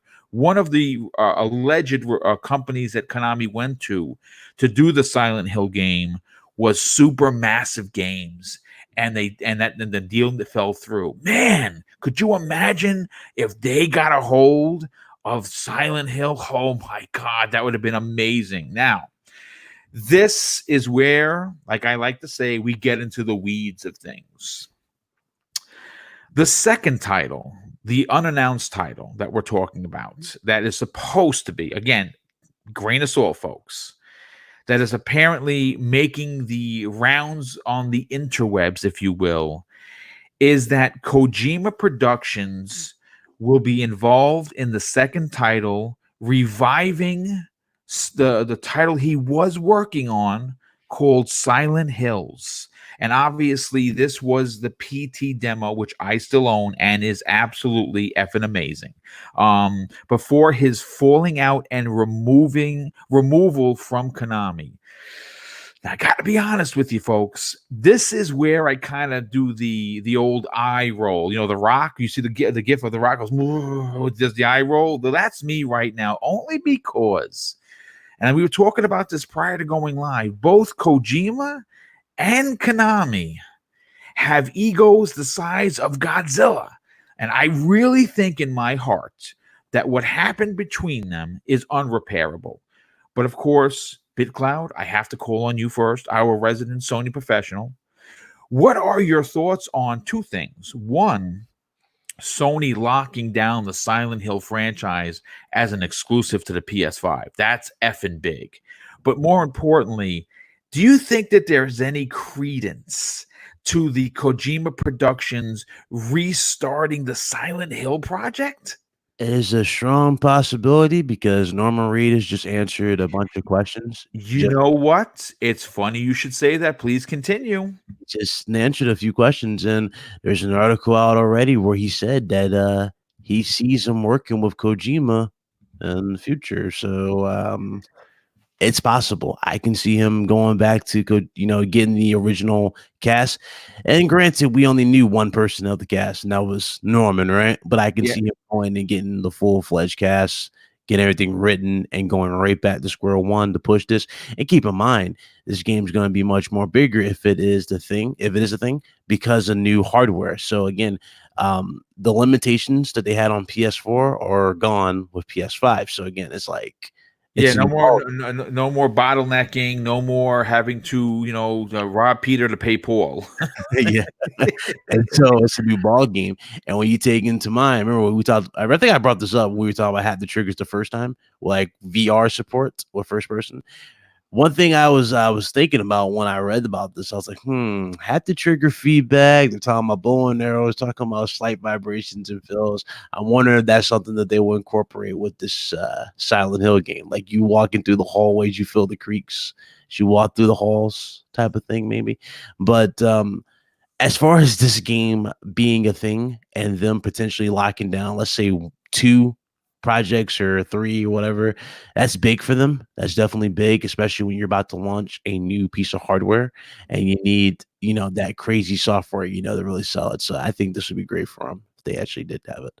Now, me too. Real quick, I have to thank Luke Steele. He actually brings up a great point. There's a particular paragraph that I happened to overlook as my show notes were flying by, and he brings up a great point. He says that the one reboot or the soft reboot, and this is where it gets very interesting, is being handled by Korichio Toyama. He is the OG creator and director of Silent Hill, and he works at SIE Japan and with Team Siren.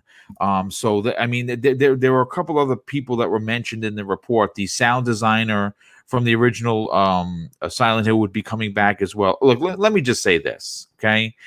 I have to be honest with you. I don't give a flying F if they did get it as an exclusive. Because guess what? I'm buying a PS5. You know what? Sure. Do you want more people to play it? Yes, of course I want more people to play it. But again, this is one of those instances that you can see Sony being aggressive when you talk about a particular game, when you say game A, and it originally, it came out originally on system B, you're usually going to equate one with the other. It's kind of like when you think of peanut butter and chocolate, what do you think? Some people are going to say Reese's, some people are going to say peanut butter cups, right? I mean, that's pretty much the go-to. But there are all different types of different combinations. I'm just bringing it back to when I think of Silent Hill, I kind of think of Sony. I got to be honest with you. You know what? I want to go to Crispy Bomb. Crispy Bomb. Silent Hill is a franchise. First of all, Konami as a company, we kind of thought that they were going to just make gym equipment and gambling equipment. And when they stepped out of the game, their last game was horrendous, which was of that Metal Gear. I remember the name of it. It was Metal Gear something. It was horrendous. And it sold poorly. They tried to sell you save slots for your character's equipment, which is unbelievable, but believable at the same time. And it was a flop. And obviously, Konami isn't in the business of making games anymore. They are a shell of their former selves. But to hear that Silent Hill would be coming back, even if it's an exclusive to the PlayStation 5, has me tickled pink. Are you excited by these rumors? But more importantly, do you think Konami would allow Kojima Productions to continue the work of Silent Hills? Well, I think you said it yourself. I mean, Konami is kind of a shell of itself. And I mean, if one thing you could say about Death Stranding, it got you those feels going at certain points, you know. And I mean, a Silent Hill is definitely going to need some good direction for that, because, you know, the value of it would be in the emotions that you feel. I actually had a weird thought, because, you know, on that controller, they're saying that there might be a heart rate monitor. Yeah, if you're playing that game, we're going to get to them in a second and where his heart rate's going to be. Yeah. but I was actually thinking that, you know, at first I'm like, why would they use that? But now, you know, with like a horror game, I'm like, wait a second. If the heart rate goes up and they start ramping up, you know, sounds or something like that, yes, it would like make it almost like a 4D experience. You know what I mean? Because then it's reacting to your actual body and how you feel. So that would be quite interesting. And you know, Konami's always had a great relationship with Sony, not necessarily Kojima, but maybe they take the back seat and they say, look, this guy knows what he's doing, and we think he'd make something great. Or they, you know, I'm thinking they could go the Capcom route and kind of, you know, remake them, you know, like, you know, basically a total remake, you know, and adding new story elements and stuff like that. So, I mean, we're all speculating, but in the end, I mean, there's room. I mean, it's been a while. We get Resident Evils all the time. It would be nice to have a different horror style game, and definitely Silent Hill hasn't been touched in so long that, you know, I could see them definitely getting back into it. Yeah, you know, real quick, I have to shout out Daz Feeder in the chat. He actually he reminded me it was called Metal Gear Survive, and that was it didn't survive very long because it was awful. So thank you, Daz Feeder, for the information. Really appreciate that. You know, Zemi Games, I want to go to you next because I love talking about horror and bringing Zemi Games into the picture, because he's never going to play it. But when you hear that Sony is once again trying to lock down a beloved franchise, OPS, by the way, in the form of Silent Hill, with bringing back a lot of the old clan that put that original title, that very well-selling and beloved title together, seems like a match made in heaven. What I find to be, I guess, a little unbelievable in this unconfirmed, rumored, you know, grain of salt report is that Konami, being who they are, even if it's a new people there, you know, the one thing about the Japanese culture is they don't take insult very lightly. And what happened between the two was a lot of back and forth. And I don't necessarily know, even if they are going to make money on the deal, would they allow Kojima to have anything to do with the so-called rumored second Silent Hills project? What are your opinions on Silent Hill coming back, but more importantly, the whole Kojima situation? Well, I guess my opinions on you know, the game coming back, I mean, are relatively positive. You know, it's been like 8 years since the last game released, and there's a lot of fans of the Silent Hill franchise. So, you know, I really do hope that this game does come back, because, you know, I mean, it is a well-loved game. For me, there's no way I'm going to play it. It could be co-op. I'm still not going to play it. I put Silent Hill on like the top of my blacklist when it comes to like horror, scary games, right? There are some games that are scary, and I'll actually look at the game and be like, man, I really want to play that, but then I never play it because I'm a coward. But no, like none of that exists as far as Silent Hill, is concerned. That is a dead no. We'll never play. I would pay money not to play. You know what I mean? That's how strong these opinions are. Now I will say I did have a very, very awful lapse in judgment many years ago, and I downloaded the PT demo, and I jumped into there, and I came to like the first hallway, and I just turned off the game. Oh wow! Yeah, I didn't even. Yeah, no. I mean, like, Oh my god, that's funny. But as far as PlayStation locking it down as exclusive, like that hasn't really been confirmed yet, unless I'm mistaken, right? No, it has not. There's no confirmation to this report. So, this is coming from someone that is known to have posted information in the past. Absolutely. So like the interesting thing is that if Kojima Productions gets this game, as we saw with Death Stranding going to PC, is that possible to see Kojima Productions try to do the same thing with the Silent Hill, bringing it over to PC? Because if they did do that, then obviously it wouldn't really be a PlayStation exclusive. But so I guess that's really like the interesting thing. Would Konami have that written down that it had to be a PlayStation exclusive, or would they even care? You know what I mean? So ultimately, if it is a PlayStation exclusive, I hate that. I like with everything, I really would want that game to be on all platforms so all gamers could enjoy it. And if you made the mistake of spending $500 on the wrong console, you would still be able to play the game, right? But Sony is Sony, and locking that down as an exclusive is I guess definitely good for how they do their business currently. I mean, it would be a reason to make someone consider, if they were a longtime fan of the franchise, and again, you got to remember they have a history with PlayStation. Someone maybe that owned the PlayStation 2. And didn't own PlayStation 3, 4, and maybe weren't considering getting 5. Is going to be like, oh wait, just a second. Well, can I say something? Deadpool said, Zimmy Games, we're coming to tie you up, and we're going to stream at you playing it. Deadpool, I'll just leave the country.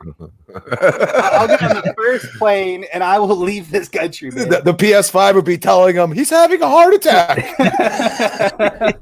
Oh my god, that's funny. That is funny. Real quick, obviously we're going to get to Archimedes. I have to thank Elemento P.O. with the outstanding and very generous $20 super chat. He says, because this is most likely a Japanese rumor, it only makes sense to me why Xbox needs to keep fighting for a presence in Japan so its platform can get the same opportunities as Sony to make games like this. Yeah, that's a great point, dude. That is a great. We're going to be talking about that on next week's Xbox Factor podcast when we go back to our regular time at noon on Thursday.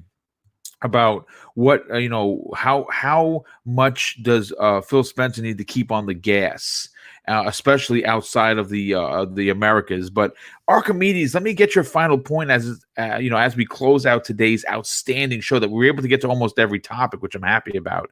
For you personally, does Silent Hill hold any water? And more importantly, do you believe the potential rumor of Konami allowing Kojima Productions, after the very, very public falling out, actually work on an IP that they own?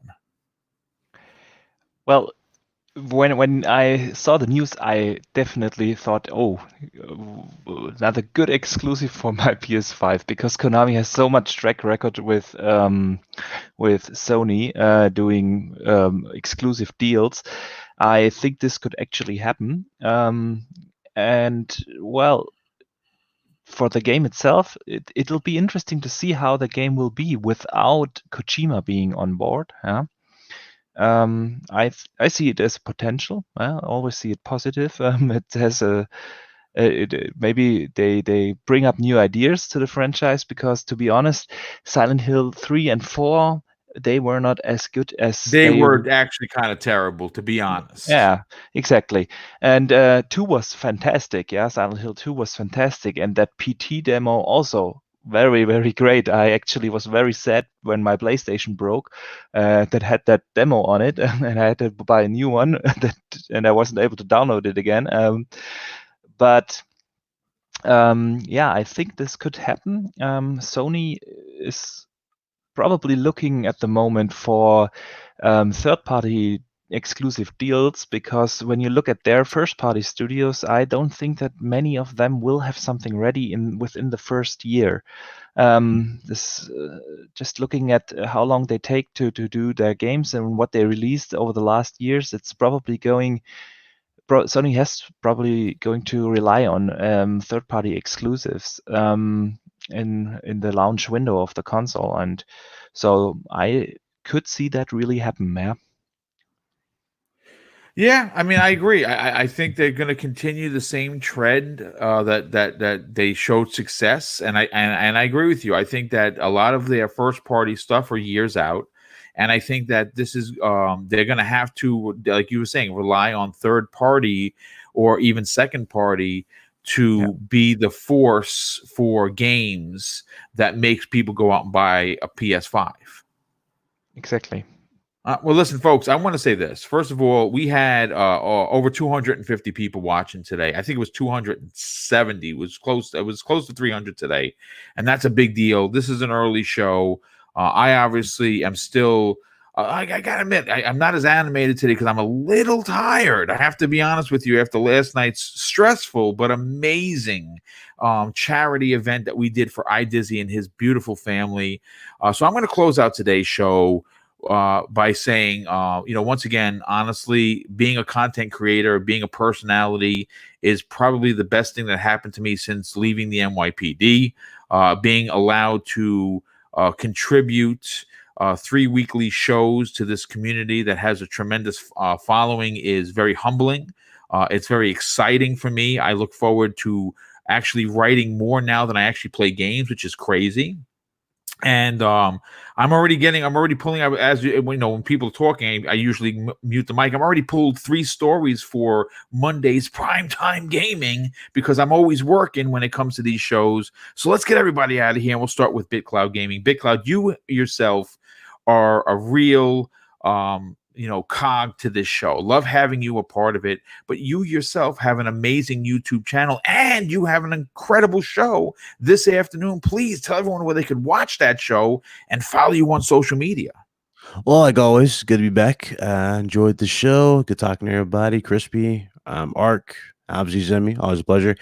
You guys can find me on YouTube, BitCloud Gaming, same as Twitter, and of course Twitch, because your boy is now on Twitch as well. Nice. _Cloud Gaming, gaming all day, every day of the week, but also dropping news.